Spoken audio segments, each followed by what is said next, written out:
Kembali bersama kami di Sindo Siang, pemirsa, seorang anggota Dewan yang terhormat kembali membuat sensasi hingga viral. Seorang anggota DPRD Gorontalo Utara terekam amatir saat mencibir aspirasi massa yang menggelar aksi di kantor DPRD. Kasihan karyawan-karyawan di Gorontalo Utara yang ada digaji 600.000, 700.000. Kami minta segera dilakukan kajian. Deninda Khairunisa, seorang anggota DPRD Kabupaten Gorontalo Utara, Gorontalo, menunjukkan gestur diduga mencibir pendemo saat menyampaikan aspirasi di depan kantor DPRD pada Senin kemarin. Tidak memungut apa-apa olehnya. Ia tersenyum sinis dan memanyunkan bibir ketika salah satu orator tengah berpidato menyuarakan tuntutan rakyat. Aksinya itu dinilai publik tidak menghormati masa aksi.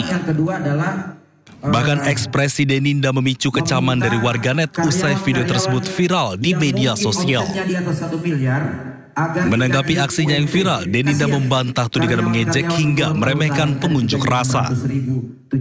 Ia menyayangkan video itu dipelintir sehingga menimbulkan kesalahpahaman di masyarakat dan memohon maaf kepada publik. Untuk bisa menaikkan upah mereka. Itu kayak malahan mereka yang orang-orang yang Deninda Khairunisa berharap polemik di tengah publik bisa segera mereda sehingga fokus dalam persoalan aspirasi masyarakat. Dari Gorontalo, Nur Faizila Hasan, iNews melaporkan. kalau bukan calo, ya kan kita lihat. Kerry Andrianto tidak ajukan nota keberatan atas semua dakwaan. Anak mafia migas Riza Khalid didakwa rugikan negara hingga 285 triliun rupiah atas kasus korupsi tata kelola minyak mentah dan produk kilang.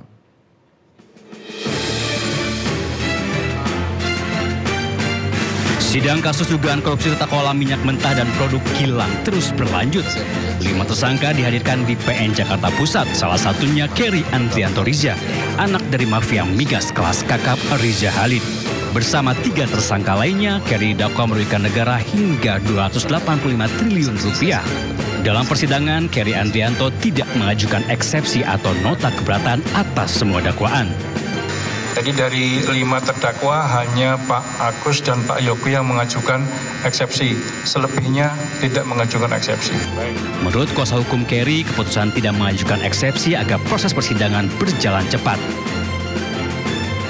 Dalam kasus korupsi tata kelola minyak mentah dan produk kilang, Kerry Andrianto Riza didakwa memperkaya diri hingga 3,07 triliun rupiah. 18 orang ditetapkan sebagai tersangka, salah satunya ayah Kerry, Riza Khalid, yang hingga kini masih buron. Tim Liputan iNews melaporkan. Menteri Keuangan melaporkan sampai akhir September 2025 APBN mengalami defisit. Hal ini terjadi lantaran realisasi belanja negara yang lebih besar dibanding penerimaan negara yang masuk.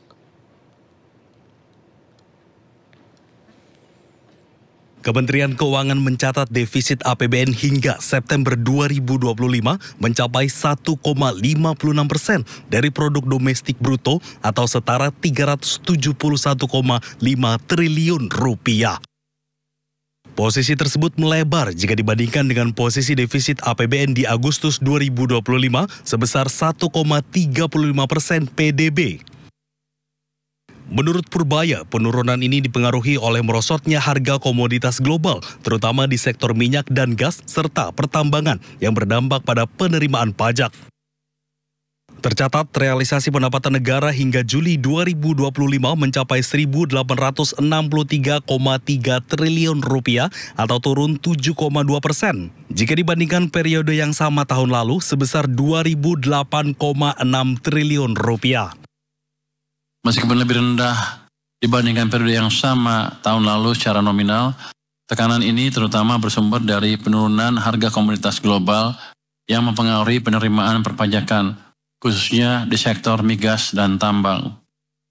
Sementara itu, realisasi belanja negara juga mengalami penurunan dari 2.251,8 triliun rupiah menjadi 2.234,8 triliun rupiah per Juli 2025. Dengan kondisi tersebut, keseimbangan Premier mencapai 18 triliun rupiah.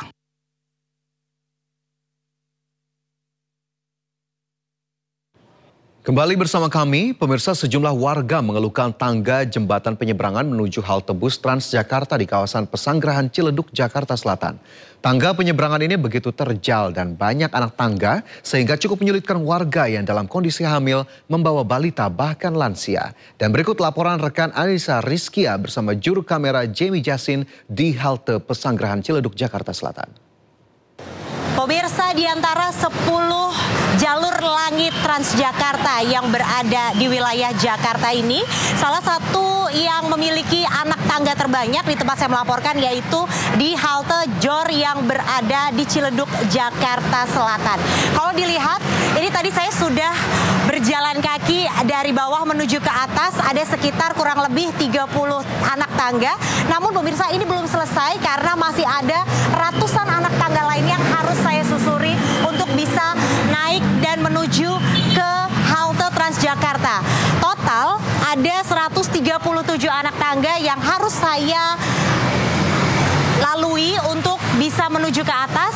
Dan memang kalau saya lihat di sini selain banyak sekali para pengguna Transjakarta yang harus menaiki satu persatu anak tangga, ini saya lihat belum ada fasilitas ataupun layanan tambahan yang diberikan khusus untuk kaum difabilitas ataupun para lansia. Itu artinya memang keterbatasan akses untuk menuju ke area halte Transjakarta saat ini sangat dibutuhkan begitu ya, untuk penambahan layanan seperti adanya eskalator ataupun lift. Dan masyarakat ataupun pengguna Transjakarta saat ini masih harus melakukan naik secara manual menggunakan tangga yang ada di kawasan halte JOR, tepatnya di wilayah Ciledug, Jakarta Selatan. Hingga siang ini, pemirsa, memang dapat saya gambarkan begitu ya situasi di kawasan akses jalan menuju halte ini sangat sepi karena memang masyarakat lebih memilih begitu ya untuk naik di wilayah lain karena ini sangat melelahkan bagi saya. Ini saya tadi sudah mencoba menaiki satu persatu anak tangga hingga sampai atas nanti.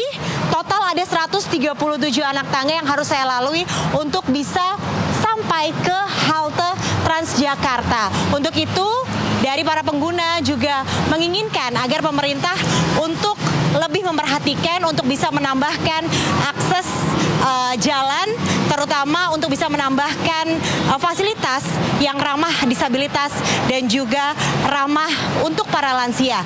Dari Jakarta Selatan, Anissa Rizkia, Jamie Jasin, iNews melaporkan untuk Anda. Ya, pemirsa, ekonomi sulit, warga memilih menahan belanja. Setahun 2 tahun ekonomi tak kunjung membaik, pusat belanja pun akhirnya kena imbasnya. Di mana salah satunya Grand Mall Bekasi, Jawa Barat yang makin sepi dan akhirnya tutup. Grand Mall Bekasi, mall kebanggaan warga kota Bekasi di era awal tahun 2000-an akhirnya tutup setelah ke Lapamor dan ditinggal pengunjung. Seluruh tenan dan toko tutup sejak awal tahun ini, termasuk deretan toko pakaian, toko makanan, dan toko elektronik. Sebagian toko bahkan terpasang papan dijual. Hanya ada beberapa ruko di belakang mall yang masih buka, itu pun sepi. Tampak terlihat di sebelah yang kami laporkan ini, di mana sejumlah tenan-tenan pun mulai tutup, tak ada lagi aktivitas di dalam pusat perbelanjaan di kota Bekasi ini. Akibat mal ditutup, ribuan orang yang selama ini menggantungkan hidup dari mal kehilangan pekerjaan dan pendapatan. Seperti para penjaga toko hingga tukang becak di sekitar mal. Grand Mall Bekasi di Jalan Jenderal Sudirman, Medan Satria Kota Bekasi ini dulunya menjadi tempat favorit warga Bekasi untuk berbelanja atau berlibur bersama keluarga. Namun sejak maraknya toko online, pamor mal ini mulai redup dan mencapai puncaknya 1 tahun terakhir seiring lesunya daya beli masyarakat. Data terbaru Indeks Keyakinan Konsumen IKK pada Juni 117,8 turun dari Maret 121,1. Angka ini mencerminkan pesimisme masyarakat dan lebih memilih menahan belanja. Dari Bekasi, Jawa Barat, Rahmat Hidayat, iNews melaporkan.